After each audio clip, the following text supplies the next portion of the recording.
Hi, పవిత్ర రెసిపీకి స్వాగతం. బాగున్నారండి? అందరూ బాగుండాలి, అందులో మేము ఉండాలి. సరేనా? ఈరోజు ఒక మంచి రెసిపీ చేసుకుందాం. చూడండి, పా పాకుండలు వండుదాం అనుకుంటున్నాను. పాకుండల రెసిపీ చూపిస్తాను చూడండి. దానికి ఏమేమి కావాలో చెప్తున్నాను చూడండి. ఇదిగోండి, రేషన్ బియ్యం రాత్రి అంతా నానబెట్టి ఉంచుకున్నాను. ఇవి ఇప్పుడే బాగా శుభ్రంగా కడిగానండి. 4-5 సార్లు కడుక్కుని రాత్రి అంతా నానబెట్టి ఇప్పుడు ఒక 4 సార్లు కడిగాను. నీళ్లు వాడబోసి ఇక్కడ పెట్టాను. పాకానికి కావాల్సిన బెల్లం అండి, పాకుండలోకి చిన్నగా తరుక్కున్న కొబ్బరి ముక్కలు, తెల్ల నువ్వులు, పాకుండలో వేగించుకోవడానికి కావలసిన ఆయిల్. ఇప్పుడు ఈ బియ్యం ఏం చేయాలంటే మనం మిక్సీలో మెత్తగా పిండి ఆడుకుందాం. తడి బియ్యం మిక్సీలో వేసి మెత్తగా పిండి ఆడేసాను. ఇప్పుడు ఈ పిండి మనం శుభ్రంగా జల్లెల్లో వేసుకుని జల్లించుకుందాము.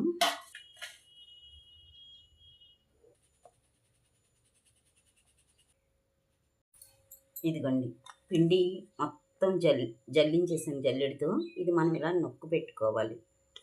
ఇప్పుడు మనం పాకం పెట్టుకుందాం. ఇది పిండి బాగా ఇలా నొక్కు పెట్టుకుని మనం ఇదిగోండి ఇలా ఇలా ముద్ద అవ్వాలండి.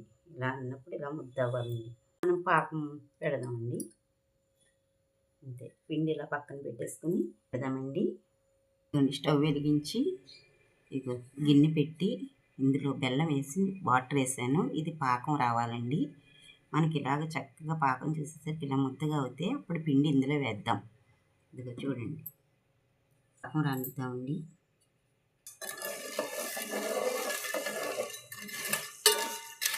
బెల్లం కడిగి మనకి పాకం రావాలి. ఆ పాకంలో కొంచెం కొబ్బరి ముక్కలు, నువ్వుపప్పు వేసేసుకున్నాక పిండి కొద్ది కొద్దిగా వేసి మనం కలుపుకోవాలి. ఇదిగోండి, పాకం ఇలా రావాలి. ఇదిగోండి, మనకి పాకం వస్తా ఉంది. ఇలా దగ్గరికి అవ్వాలి. కొద్దిగా కొంచెం వస్తే ఇందులో మనం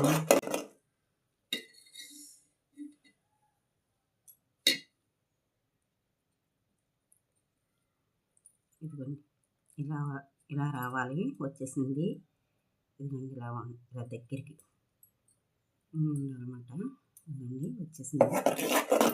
ఇందులో నువ్వులుని కొబ్బరి ముక్కలు పిండి వేసుకుని కలుపుకుందామండి. ఈ స్టేజ్ ఇదిగోండి, పిండి మొత్తం వేసి ఇలా కలిపాను. ఇలా కలుపుకోవాలి. పాకుండల పిండి ఇలా కలుపుకోవాలి.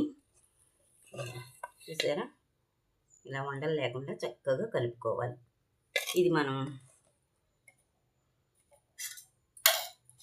నెయ్యి చేతికి చేసుకుంటూ పాకుండలు ఉండలు చుట్టుకుందాం.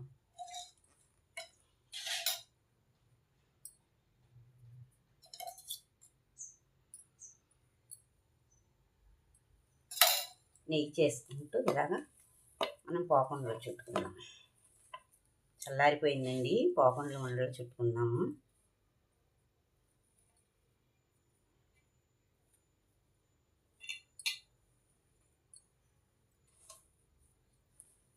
చేతికి పిండి అంటకుండా ఉండాలంటే కొంచెం నెయ్యి మనం చేసుకుని ఇలాగ చక్కగా పాకుండలు చుట్టుకుందాం.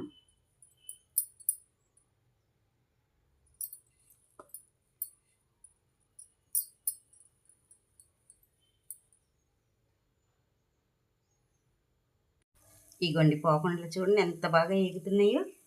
ఇదిగోండి, పాకుండలు రెడీ అయిపోయినాయి. మీరు కూడా ఇలా చేసుకోండి, చాలా బాగుంటాయండి. ఒకటి చూడండి, ఇదిగోండి చాలా బాగుంటాయి, చక్కగా ఉంటాయి. మీరు కూడా ఇలా ట్రై చేయండి. పవిత్ర రెసిపీ చూసిన వాళ్ళు లైక్ చేయండి, షేర్ చేయండి, కామెంట్ చేయండి. మళ్ళీ ఇంకో రెసిపీలో కలుద్దామండి. బాయ్.